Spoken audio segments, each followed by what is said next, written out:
Yun, magandang araw sa inyo mga ka-hombre ko. Kamusta kayong lahat dyan?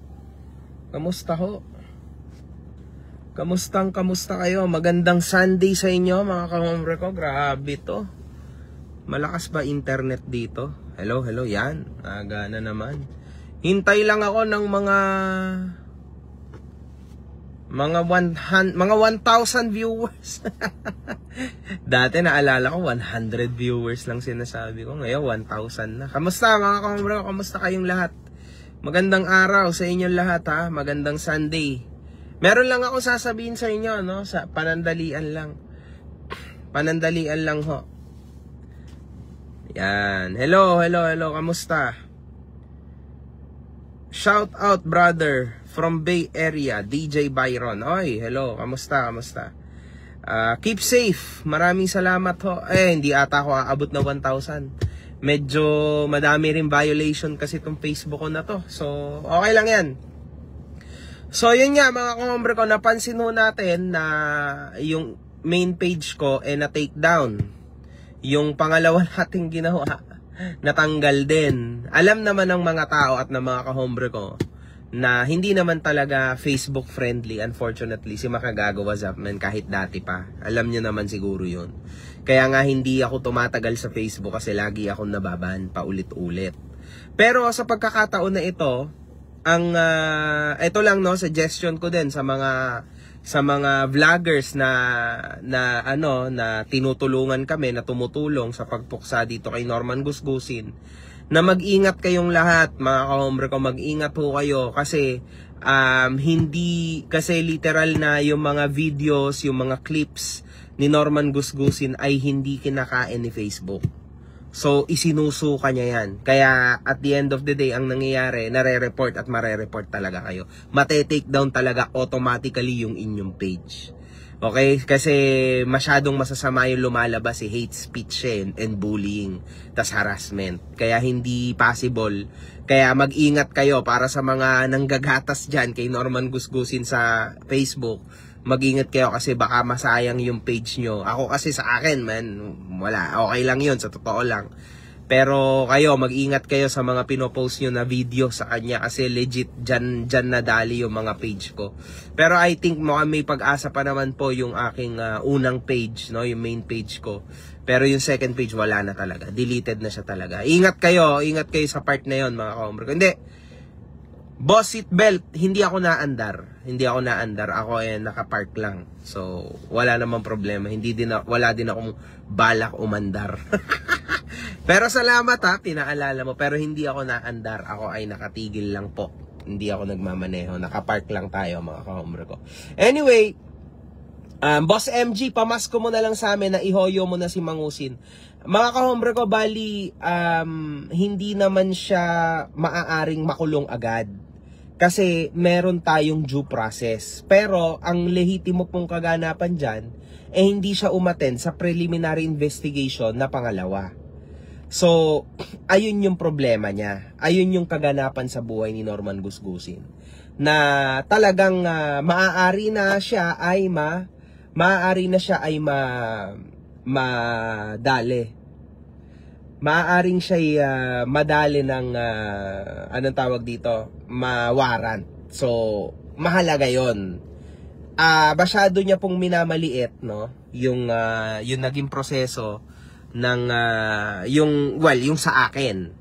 So he needs to be careful kasi akala niya siya lang ang malakas, siya lang ang magaling magkaso. Pero sa totoo lang, napaka-bopples po niya magkaso, no? Sobrang pangit niya pong gumawa at mag-file. Halatang halata po na wala tong abogado. So, yun. For sure, talagang madadali tayo. And excited na rin ako na i-share sa inyo kung anong mangyayari. Ibigyan nyo pa kami ng konti pa. Kasi sigurado yan. Siguradong may mangyayari. Pero yun nga. Kung sa mga hindi pa nakakaalam, no, nag-upload ako kahapon ng video, 7 PM, panoorin nyo. Pampa good vibes yun. Anyway,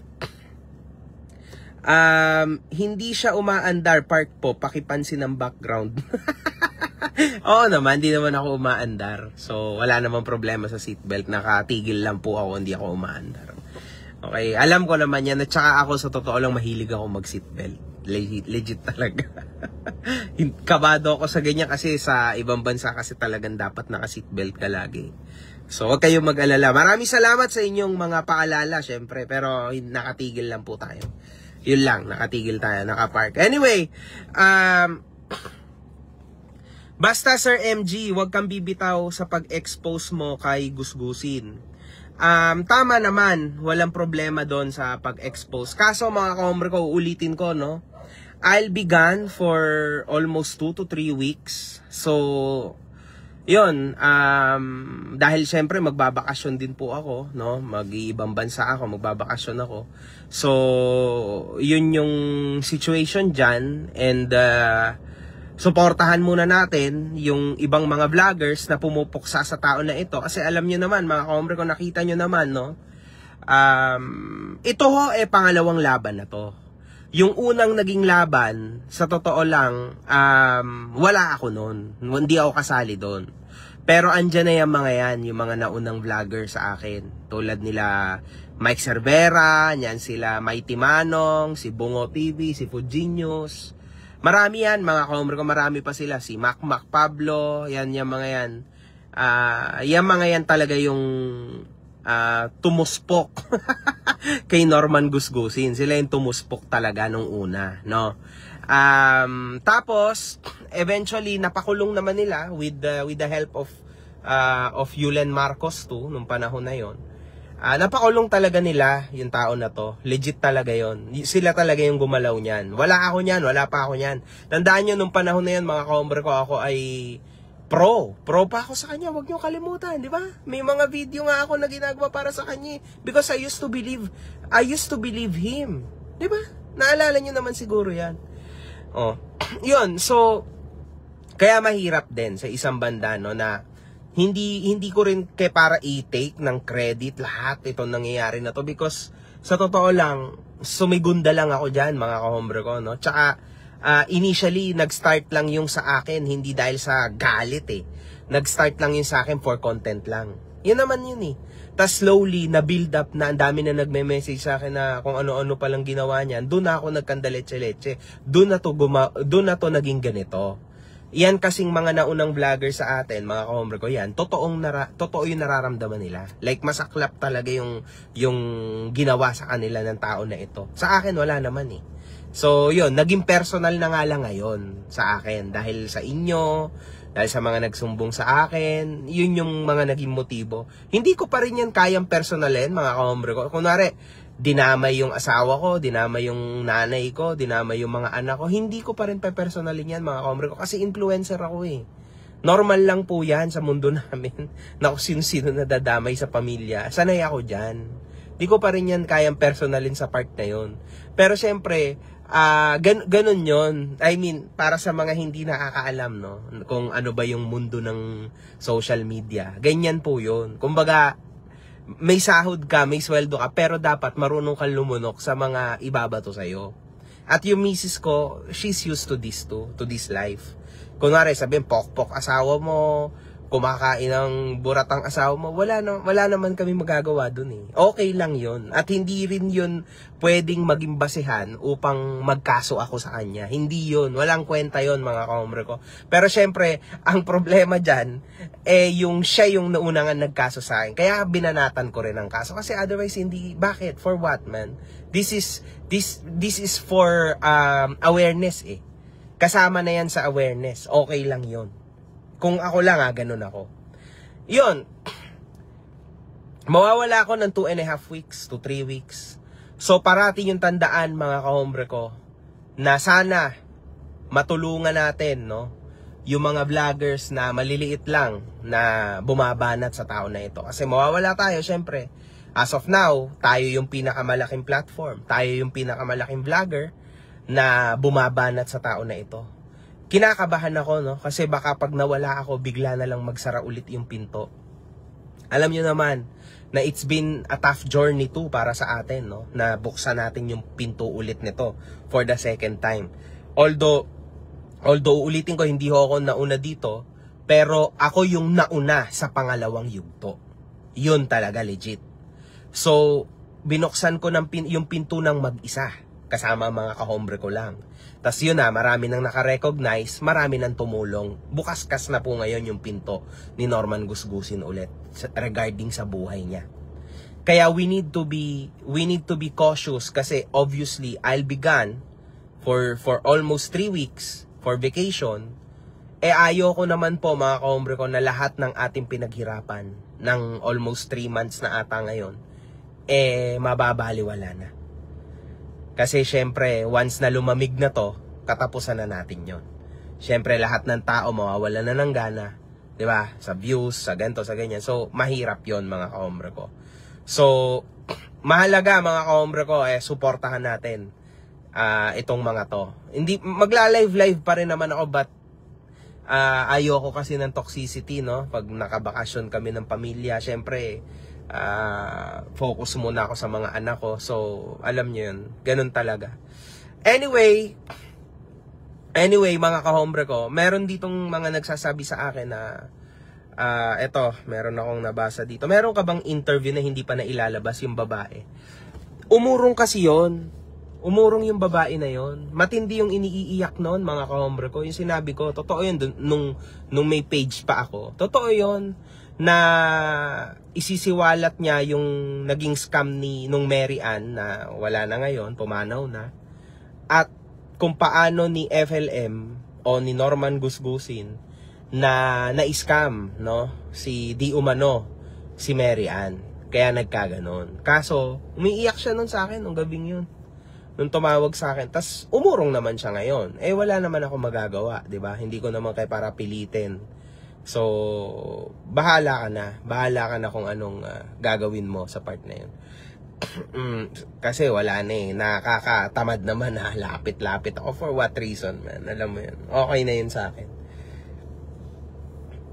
Boss MG, ba't wala na yung box ng special repent ko? Wala na bang meet and greet? Nag-PM ako sa page pero walang reply. Okay, ba't wala yung box ng special repent ko? Wala na bang meet and greet? Baka nagkamali yan, kahombre, no? Pero wag ka mag-alala. Mag-message ka lang dyan, magre-reply yan sa ating page. Merong meet and greet, pero makipag-usap ka lang dyan. Somebody will talk to you. Na-deliver na kasi yung first phase, no? And unfortunately, hindi, mas mataas ang porsyento na maganda naman yung kinalabasan ng delivery na tama. Pero meron din mga medyo mali-mali, nagkamali-mali yung mga tao namin kasi first time to So, yon. Pero itong second batch, make sure ko na tama yung na-i-deliver. Kunwari, sa halip na the biggest, ang na-i-deliver, repent. Merong ganon. Pero ilan lang yan. Tapos yan, tulad niyan, may box.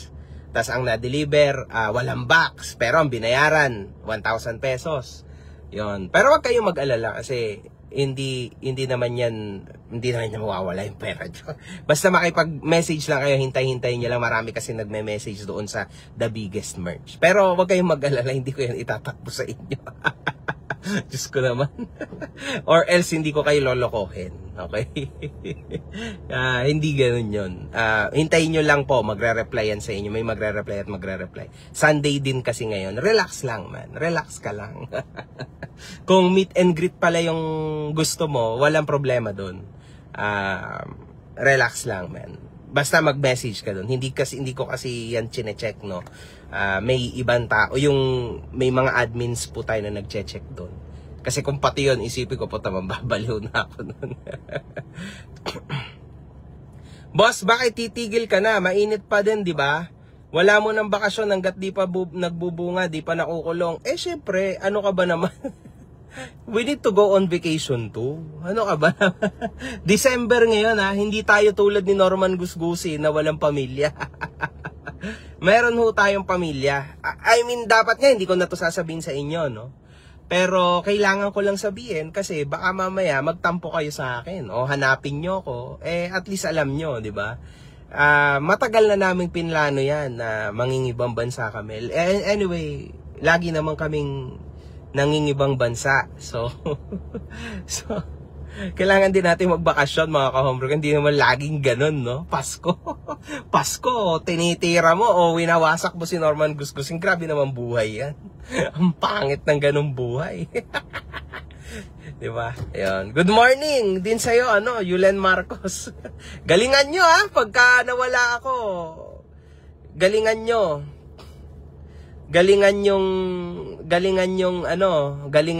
mag-video pag wala mo na ako ng mga 2 hanggang 3 linggo.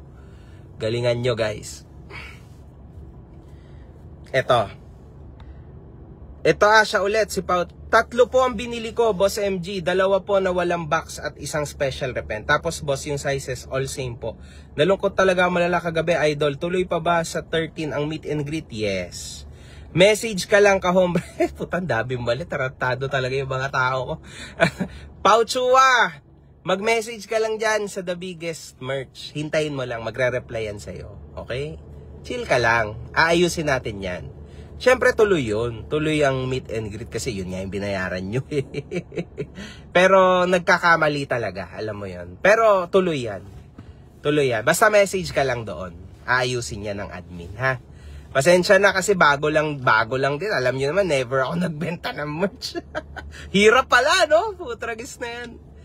Ayun, tas medyo, hindi naman lahat. Mataas ang portion, o 80% to 90% ang tama. Pero yan may 10% na ganun-ganon. Ayun, inaayos naman natin.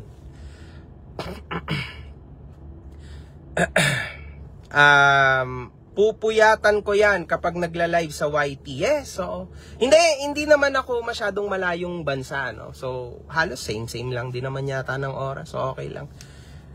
Ngayon lang nakasubaybay. Makukulong ka ba, Boss MG? Walang iya ka. Paano naman ako makukulong? Ano, kriminal? Ayos na to. Good morning, ha. Happy Sunday. Kabi ni Food Genius ang mag-iingay. Tama, mag-ingay kayo, guys. Galingan nyo. Mahalaga yon. Okay. Ayan, si Dave Tevez pala. Oy, Dave, kamusta ka na? Ang aking masugid na admin sa aking group. Magkita tayo ha sa 13 sa meet and greet. Alam mo na, hintayin mo lang yung message ko ulit sa'yo. Magme-message ako sa'yo para mas clear. Ako na bahala dun sa'yo na pati dun sa kasama mo. Okay?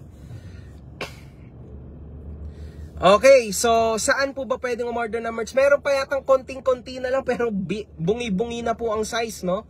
The Biggest Merch, mga ka-hombre ko, yung page. The Biggest Merch, yun. Tingnan nyo lang. Good morning, boss. Pabati naman while on church. Okay. Hello. Magandang araw sa iyo, boss. Magandang araw. Yon. So, enjoy lang at freedom muna sa toxicity. Deserve ang vacation with family. Salamat, Amzi. Yes. So, ganun nga. Hindi pa pwedeng laging kalokohan lang, no? Bro, good day. Matagal ko na natanong sa iyo sa mga post mo. Di mo pa ata napapansin. Matanong ko lang, how are you related with Colonel Rosero? Dati ko kasi siyang kasama sa isang station.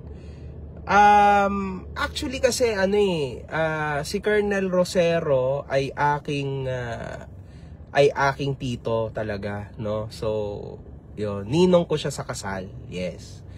So, yun. Okay naman kami. We are very good family, kumbaga. Family friend na siya namin. Yun. Siguro nakikita mo lang sa iba't ibang mga picture. Future general na din siya. So, ayun. Hopefully matuloy din talaga. Yan.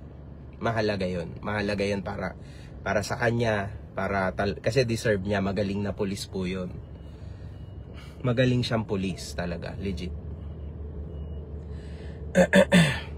Yulen, FG Vlog, Bungo TV, Mighty Manong, kayo naman ang papanurin namin habang nakabakasyon si MG. Yan. Tama. Si attorney rin, si attorney Savvy, lawyer yon, magaling din siya. Isa din sa abogadong tumutulong sa akin yon, mga ka-hombre ko. So, yes. Sa laban na ito, no. Excited na nga ako kasi 'di ba, wag niyo kakalimutan, nag-file siya sa Isabela. Nag-file po siya sa Isabela, mga kahombre ko, di ba? Lap trip. Nag-file sa Isabela, tapos maya-maya sinabi niya na magpa-file daw siya sa Paranaque. Ano yun? Lap trip talaga tong tao na to. Wag yung titigilan. Lupay-pay na si Norman, pero di ko titigilan yan. Wag mong titigilan, oo. Wag yung titigilan. Boss MG, legit bang iPhone 17 ni Attorney Casper? Sabi ni Fujinius, legit daw. Para sa akin legit, no? Para sa akin legit kasi nakaganon din ako. Pero para sa misis ko, hindi daw eh. So, ewan ko lang, no? Hindi ako sure. Makikita nyo naman yan, no? Kung, di ba, nagla-live din yon si Casper? Eto, ganito dapat ang quality ng bagong iPhone. So, makikita nyo po yon mga kahombre ko, sa mga susunod niyang live. Kung totoo talaga yung iPhone niya. Doon talaga. Sir, si Mike Cervera na isunod nyo interview yan. Si Mike Cervera kasi, pero siya yung nauna dyan eh. Magaganda yung mga video niya records dito sa tao na to eh. Pero, syempre, political vlogger kasi yun eh. So, hindi ko lang alam kung papatusin niya ito, no? Siguro paminsan-minsan. Pero, syempre, iba na yung content niya eh. So, ewan natin, tingnan natin. sana kung papayag naman siya, pero ewan ko, hindi ko kasi alam talaga yung totoong storya ni Mike dito sa kay Colaong eh. So, yun. Iba kasi to eh. Ulitin ko, pangalawang beses na to eh. So, ako yung nauna dito sa pangalawa. Sila yung nauna sa panguna na pagbukas ng pinto sa storya nito si Baliw. So, ako yung una. Ako yung una sa pangalawa. Hindi ko na masyadong maintindihan yung nangyari sa kanila. So, nandito tayo sa pangalawa. Dito ako sa bago, kumbaga. Hindi ko alam kung bakit yung siya interviewin. Si Dong Batalan, Boss MG. Si Dong Batalan? Sino nga ba yun? Naririnig ko yung hayop na yun. Ano nga ba? Okay. Yung dati niyang kanang kamay, yung kalbo. Okay, yung medyo maedad na. Si Dong Batalan, hindi ako sure mga kahombre ko kasi mahirap pong magtiwala, no, sa mga ganyang klase ng tao. So, sa tingin ko, hindi na. At tingin ko, hindi ko rin siya gustong interviewin. Kasi delikado yan mga kahombre ko. Kasi for sure, may contact pa yan dyan kay Gus Gusing. Kakaiba po galawan nila eh. Kakaiba eh. Alam mo yun, parang medyo may pagkakulto na. Naalala nyo si Val Matubang. Yun, parang ganun yun. Basta, kakaiba mga kahombre ko. Sobrang iba. Yung tipong kahit maling-mali na, pero hindi pa rin. Alam mo yun? Basta man, ang may mali. Alam mo yun, ewan ko. Ang hirap sabihin, no? Ang hirap namang magdesisyon na, oy, mali ka kasi, man, hindi mo pa nga napapatunayan. Pero, para sa akin, parang ganun. Alam mo yun? Iyon lang. Isa pa, mga kahombre ko, na napansin ko rin, no? Si Norman Gusgusin po, pinipilit niya ng ibahin. Pinipilit niya na alisin ako sa frame ng buhay niya dito sa pangalawang yugto na to. Kasi alam niya wasak na siya talaga. Wasak na wasak siya mga kahombre ko. Kita nyo naman, di ba? Hindi na ho siya makasagot ng ayos. To the point na parang ang ginagawa niya, tinitira niya lang si Asek Lacanilaw. Ang hindi niya alam, kahit tinitira niya si Asek, hindi ko siya titigilan. Wala namang problema dun eh. Kahit mag-focus ka kay Asek, wala namang problema. Bahala ka sa buhay mo. Basta ikaw at ako, habang buhay pa rin tayo. Tandaan mo yan. Yun lang mga kahombre ko. Ingat kayo lahat. Kita-kits mamaya. Ay, mga bukas. 7 PM. One love. Good fucking vibes.